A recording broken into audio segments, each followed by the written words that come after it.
All right guys, so the Trick Tank V2, this is gonna be a very short video just to kind of give you an insight on the newest features and what's been improved.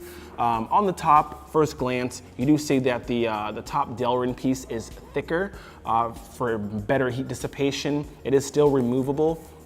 If you wanna run a drip tip of your own on top of this, double O-ring as usual, so it does not come off very easily. So, you know, you wanna put some squeeze power in that when you take it off. Now, if I wanna go ahead and open this up and show you, I kind of brought the coil with it too. The coil is new and improved. Got a little bit of juice on there. You got the black O-ring now. This is a stronger O-ring. Previously, they were known to break or slip off easily, but this one is a slightly stiffer O-ring, so you shouldn't have that issue. On the bottom of the where the glass goes, I don't know if you can see this, the O-ring or the grommet or the seal, whichever you want to call it, is different, okay? It's more of a flat profile versus a rounded profile that was having issues before with vacuum in the actual tank itself. You don't have that, that flat portion on the bottom of it either. It's just a standard flat style O-ring that is there to help seal the actual glass and not have it leak.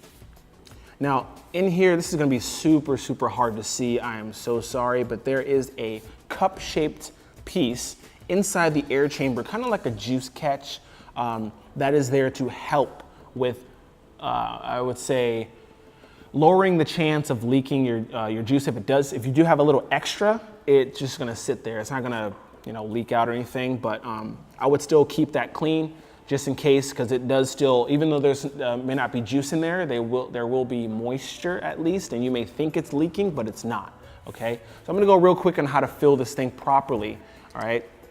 There is a right and wrong way to do this. So you have your tank off. You wanna saturate your coil, that's standard. You wanna get the top portion of the cotton.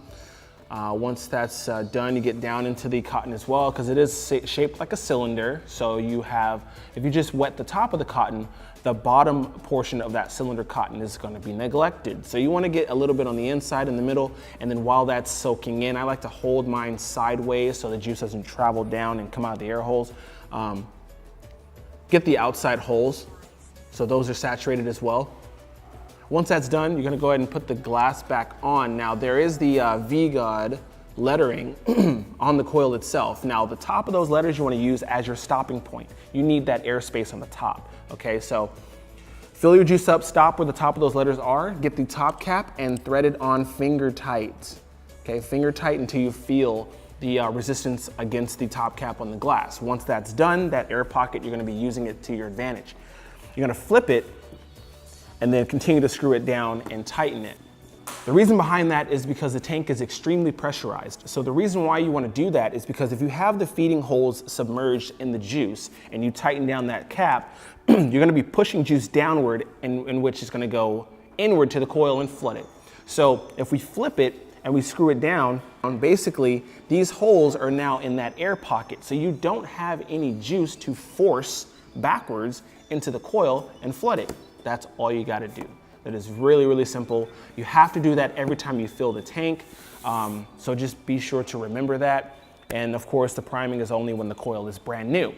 So that is the black Trick Tank V2. You can check out the Trick Tank, of course, and other VGOD products on csvape.com. That fell over. My name is DJ. We're here to help you switch the habit. Switch the habit at csvape.com.